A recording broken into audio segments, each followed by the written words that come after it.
آج کل ایک مسئلہ، آج کل سوشل میڈیا پہ نا ایک چیز بہت وائرل ہو رہی ہے، وہ جو انڈیا کی جو اداکارہ ہے جس نے توبہ کی ہے، مسلمان اداکارہ ہے جس نے فلم انڈسٹری سے توبہ کر لی. وہ میں نے کسی کے ذمے لگایا کہ اس نے جتنے ٹویٹ کیے نا وہ سب کی فوٹو کاپیاں مجھے لا کے دو. میں انشاءاللہ وہ اس نے جتنی آیتیں کوٹ کی ہیں اور جتنے حوالے سنا، بڑا خاندانی ٹویٹ کیا اس نے، اور بتایا کہ کیسے میں گناہوں کے دلدل کی طرف جا رہی تھی. اس کے وہ میں انشاءاللہ اس کے جو جتنے اس کے ٹویٹ ہیں نا ان کی فوٹو کاپی نکال کے ایک ایک پہ انشاءاللہ تبصرہ کریں گے، کیونکہ ایسے واقعات مارکیٹ میں شارٹ ہیں. ان سے پورے بھرپور طریقے سے عبرت حاصل کرنی چاہیے. سمجھ رہے ہو؟ یہ جب واقعہ سامنے آیا نا تو وہ قرآن مجید کی وہ آیت میرے سامنے آئی کہ قل ارأیتم ان کان من عند اللہ وکفرتم بہ وشہد شاہد من بنی اسرائیل علی مثلہ فآمن. اللہ نے کیسا عجیب انداز سے خطاب کیا کہ اے نبی آپ ان سے کہہ دیجئے کہ بتاؤ کہ یہ جو قرآن یہ اللہ کی کتاب ہے نا، اسی اللہ کی کتاب میں ہی تو لکھا ہے کہ بے حیائی منع ہے.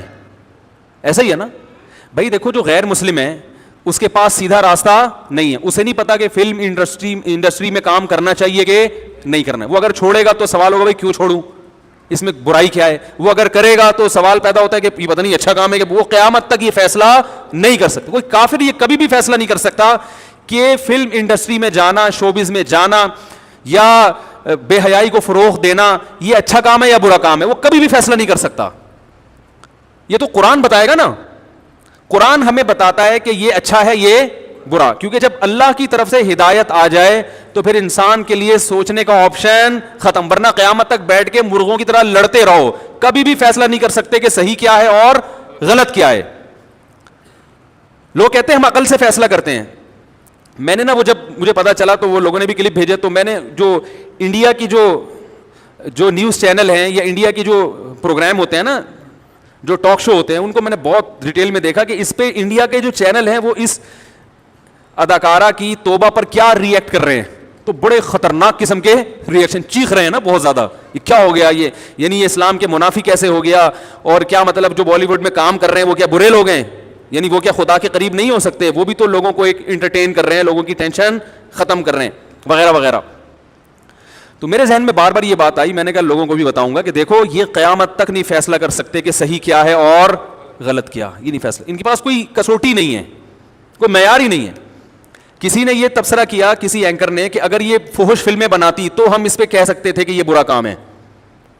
یہ تو ایک بالی ووڈ میں کوئی فحش فلمیں تو نہیں بنا رہی تھی. تو بھئی سوال پیدا ہوتا ہے اگر فحش بنا رہی ہوتی تو بھی اس میں دو رائے ہو جاتی ہیں کہ برا ہے یا. جو فحش فلمیں بنانے والے لوگ ہیں وہ اپنے کام کو برا سمجھ کے تھوڑی بناتے ہیں، ان کے پاس 100 دلائل ہیں، وہ 100 دلائل دے دیں گے، اور آپ دلائل کی دنیا میں ان کا جواب عقلی دلائل کی بات نہیں دے سکتے. وہ کہیں گے بھائی ہم لوگوں کو جو ہے نا اسٹریس ختم کر رہے ہیں، لوگوں کی ٹینشن ختم کر رہے ہیں. تو وہ دلائل دینے کو تو کسی بھی چیز کے دلائل دے دو. یہ جو گوروں کے ہاں قانون پاس ہو گیا گے سیکس کا، اس کو الاؤ کر دیا، تو دلائل نہیں کیا ان کے پاس. اسمبلیوں میں دلائل سے ہی تو بحث ہوئی ہے کہ انہوں نے کہا اس میں خرابی کیا ہے، تو لا کا حصہ بنا دیا انہوں نے. تبھی تو قرآن بار بار پکار کے کہہ رہا ہے کہ اگر تم اسلام کو فالو نہیں کرو گے تو تمہاری مثال ان اندھیروں کی طرح ہے. کیسی خوبصورت مثال دی اللہ نے سورہ نور میں. دیکھو نام کیا ہے سورت کا؟ سورہ نور، روشنی. اللہ بتا رہے اس میں تمہیں روشنی ملے گی کہ سیدھا راستہ کیا ہے. تو اس میں اللہ نے مثال کیا دی؟ اندھیرے کی. ہے بھائی عجیب سی بات ہے یا نہیں ہے؟ نام ہے سورت کا روشنی اور اس میں مثال دی جا رہی ہے اندھیرے کی. کیوں؟ اس لیے کہ عربی کا مقولہ ہے تعرف الاشیاء بالاضداد. کسی چیز کو پہچاننا ہو تو اس کی اپوزٹ سے پہچانا جاتا ہے. ہائے ہائے کیسے دل میں بات اتاروں یار، خدا کی قسم بڑا مزہ آ رہا ہے مجھے یہ آیتیں پڑھتے ہوئے. کاش آپ کو سنتے ہوئے وہ مزہ آنا شروع ہو جائے مجھے، کیونکہ اطمینان ہوتا ہے نا قرآن پہ. کیسی قرآن میں دیکھ سورت کا نام کیا ہے بھائی؟ ابھی تو بتایا ہے سورت کا نام کیا ہے؟ نور. نور کسے کہتے ہیں؟ لائٹ، روشنی.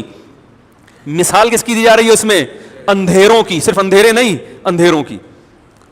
اس میں اللہ نے بتا دیا، یہ اس اصول کے تحت اللہ نے ایسا کیا کہ جب کسی چیز کو پہچاننا ہو نا تو اس کے اپوزٹ سے بہت اچھی طرح سے پہچان لیا جاتا ہے. آپ کسی کو بتاؤ کہ بھئی روشنی ہمارے لیے اتنی ضروری ہے، جب روشنی ہوتی ہے تو ہمیں پتہ ہوتا ہے یہاں کھڈا ہے، یہاں پہاڑ ہے، یہاں انڈا موڑ ہے، یہاں گولے گنڈے والا ہے. یہ سب چیزیں ہمیں کس سے پتہ چلتی ہیں؟ اگر اندھیرا ہوگا تو بیٹا تم تو ایک قدم بھی نہیں چل سکتے. اب کسی نے روشنی اور اندھیرا نہیں دیکھو, مریخ سے آیا نیا نیا تازہ تازہ, مریخ سے آیا ہے, اس کو نہیں پتا روشنی کیا ہوتی ہے. ویسے تو مریخ پہ بھی ہوتی ہے, لیکن ایک فرضی مثال دینے میں گورنمنٹ کی طرف سے ابھی تک کوئی ٹیکس نہیں لگا. اگر مثال غلط بھی ہو, یعنی غلط سے مراد فرضی بھی ہو, بات اس سے جو سمجھ میں آ رہی ہے وہ صحیح ہو, تو مثال دینے میں کوئی حرج نہیں. تو اس نے کبھی اندھیرا اور روشنی دیکھی نہیں. اس کو اب آپ بتا رہے ہیں بیٹا یہ جو روشنی ہے نا یہ بڑی نعمت ہے, اس کو سمجھ میں نہیں آ رہا.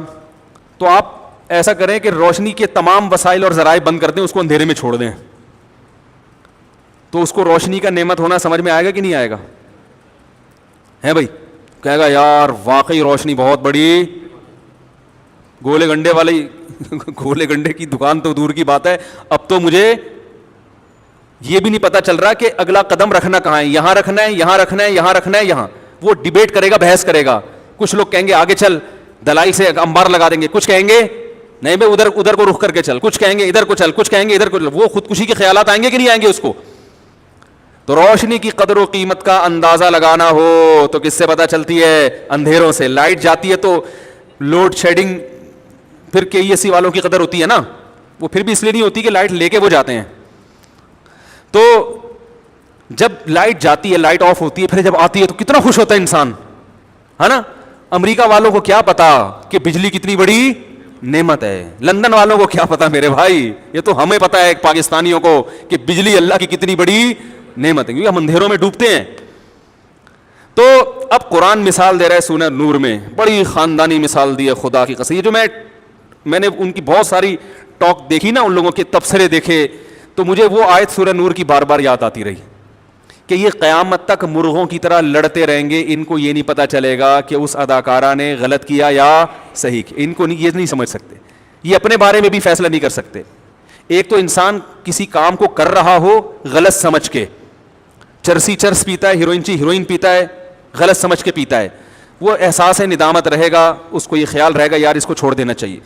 لیکن ایک آدمی اتنا کنفیوز ہو, اس کو پتہ ہی نہیں کہ یہ چرس ہیروئن بری چیز ہے یا اچھی چیز, وہ تو پاگل ہو جائے گا نا تھوڑے دنوں میں کہ یار یہ کیا کر, اس کا فائدہ ہے نقصان ہے پتہ ہی نہیں چل رہا اس کو.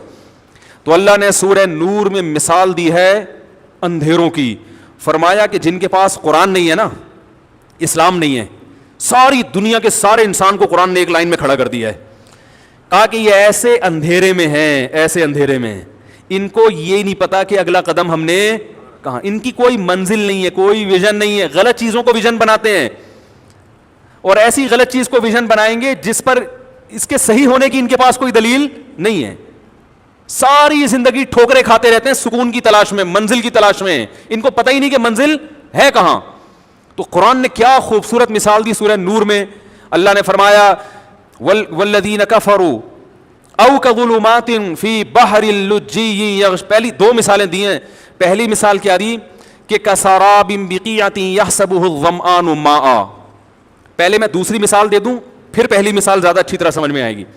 فرمایا کہ ان کی مثال ہے کظلمات, بہت سارے اندھیرے, بہت سارے, ایک اندھیرا نہیں ہے, بہت سارے. حالانکہ اندھیرا تو ایک ہی ہوتا ہے نا, لیکن بلاغت قرآن کی ان کی گمراہی کو سمجھانے کے لیے فرمایا کظلمات, بہت سارے اندھیرے. کون کون سے؟ فی بحرن, سمندر کی تہ کا اندھیرا. آپ جب سمندر کی بہت زیادہ گہرائی میں جائیں تو وہاں اندھیرا ہوتا ہے, پتہ ہے آپ کو. تو قرآن کیا کہہ رہا ہے؟ سمندر کی تہ میں, سمندر کی بہت جب گہرائی ہوتی ہے نا تو اس میں اندھیرا ہوتا ہے. تو اللہ فرماتے ہیں ایک شخص سمندر کی تہ میں ہے.